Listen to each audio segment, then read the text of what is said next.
I'm a creative genius, and there's no other way to word it. I know you're not supposed to say things about yourself, and I say things the wrong way a lot of times with my intention. Welcome back to the channel, everyone. Today we're going to be doing another lore breakdown. In today's video, we're going to be doing Juri.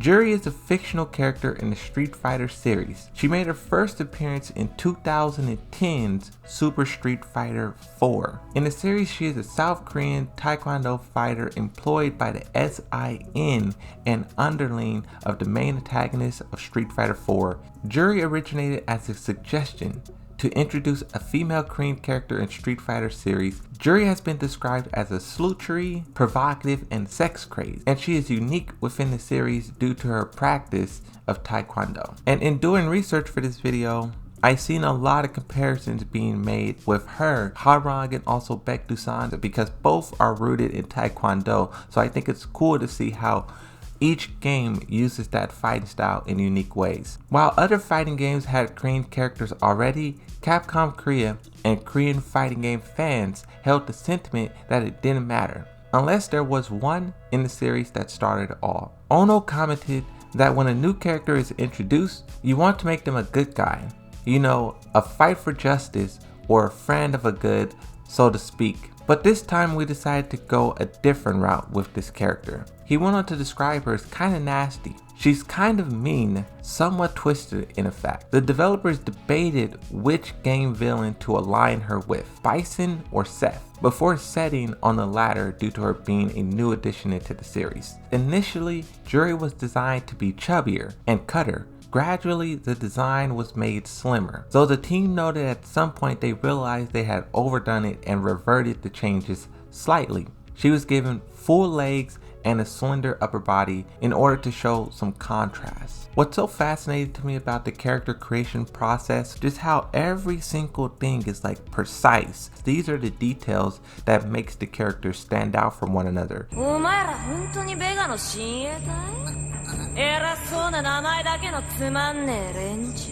Juri's personality was proposed by Ono to be a strong character. She was originally designed to be a nice person who happens to be consorting with bad characters, but Ono went against this, stating that she can't be a good girl, surprising everyone and making her a really evil chick. Her quotes was designed to have a lot of double entendres, citing one quote that while it appears as a compliment, her opponent may take offense to it. Ono was very smart to make her evil. Often in fighting games, when they're adding a new female character, they tend to go the route of this character is nice, this character is friendly. Like in Tekken 7, there's so many different female characters who all act and behave the same. It took Tekken 7 to their final DLC with Lita to realize it's okay to make their female characters strong. Sometimes it seems like the anime tropes really has a hold over the fighting game genre, and I'm excited to see that fighting games are finally starting to shake it. They're still embracing it, but it's not consuming every character and everything. You can have some characters that are real to life and some characters that break the mold, that define genres. Now I want to take a quick second and transition over to the Street Fighter Wiki. In the Street Fighter Wiki, it gives us a brief summary of the character's story, and we can really see what happened to this character. Juri was a prominent, honorable, and respected practitioner of Taekwondo when she was 15. Her father was a lawyer in charge of prosecuting organized crime operations. In this capacity, the Shadowloo was his next target, causing her family to be kidnapped by the very organization. During the ordeal, Juri's parents were killed and her left eye was badly damaged, and she was left for dead. Because of this incident, she became a very angry person.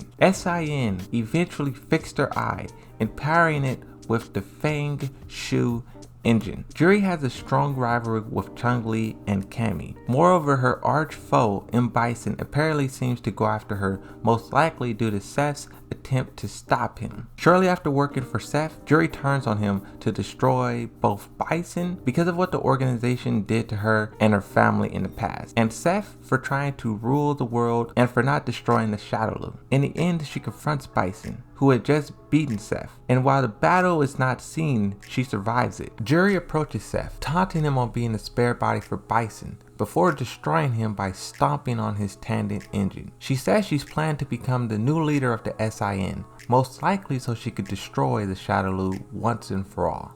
However, what happened after this is unknown. And the part about her eye, like I said, this lore breakdown series is me learning about the characters. And I always just imagined that that eye was just some superpower ability. It kind of reminded me of Kazuya and how his eye is red. When Kazuya was thrown into a volcano in Tekken 2, they brought him back to life, and that's when that eye started glowing because he was sort of, he had a new body in a sense. And Juri, they kind of did the same thing. She went through a lot of damage, and years later they helped her and they gave her that eye. A ki booster is what it's called. I really love the way that Set describes her. Juri, that power, that eye, she's no ordinary fighter.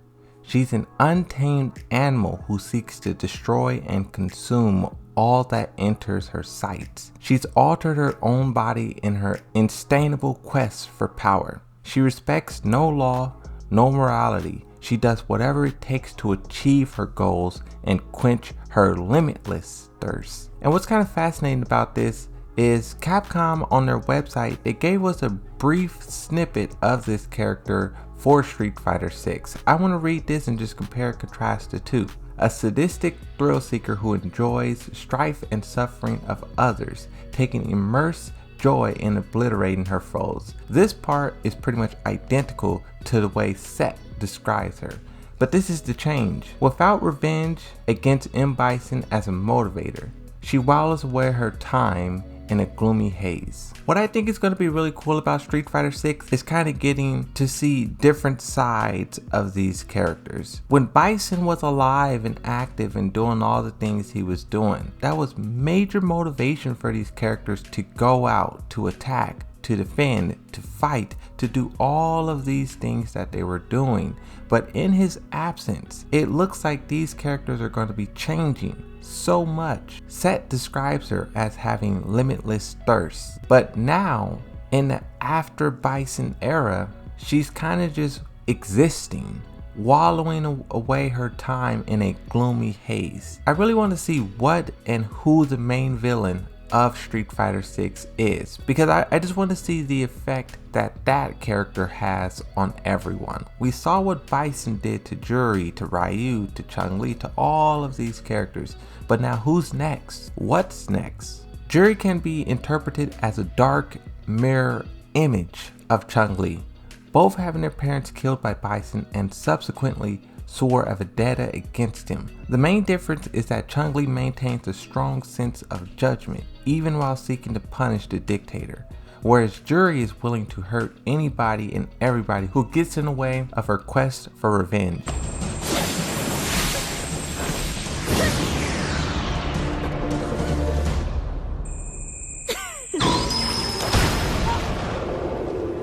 Juri's fighting style is focused on power and range of kicks. As a practitioner of Taekwondo, she fights almost exclusively with her feet and rarely strikes with her hands. She has been described as agile and quick, but with low stamina. It's like burst damage. I don't know if you guys play MOBAs or anything like that, but burst damage, you basically just unleash everything you got all at once. But then that's it. That's all you got. And you have to take a lot of time to recover. Justin Wong described her as a unique character, comparing her to a Guilty Gear type of character, citing her dive kicks in part for this. Kami wanted her eyes to have more expression to them than other characters, commenting that the team wanted her to tell a story with her eyes. Because of the anger of the Korean fans over the lack of a character in Street Fighter, the team decided to make her a strong character. Juri is said to have a warlike and provocative character and enjoys playing around with her opponents while beating them. She is also described in a similar fashion, including Sex-crazed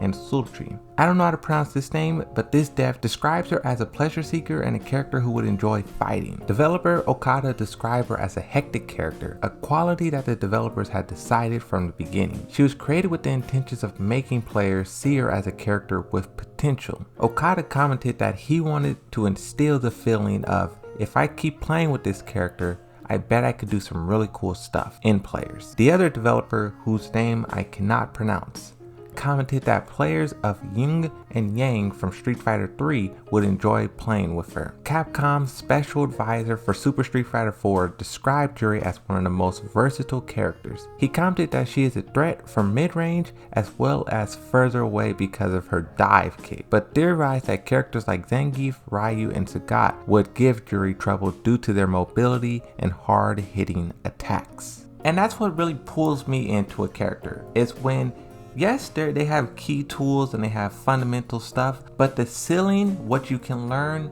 goes above and beyond. One of the things that stands out about Juri the most is the complexity to this character. No matter how you look at it, where you're looking at it from a personality or gameplay or design, this is a very complex character, and you could tell that the developers took their time with making this character. And I'm not surprised that this character is a fan favorite. They revealed the core characters, Chun-Li, Ryu, but then right after that you have them doing Guile and Juri. You can see how she was added in Street Fighter 4 and she just exploded in popularity. In Street Fighter 6, this is definitely a character that I'm going to be trying out, learning a little bit about the story, doing a breakdown afterwards. But in this video, I just want to talk about the wiki and sort of just try to understand what this character is and what this character does. Hopefully you found this video enjoyable. If you did, be sure to like and subscribe, and also check out some of the other videos that I do on this playlist. But that's going to be it for this one. Thank you for watching, and I'll see you next time. Bye bye.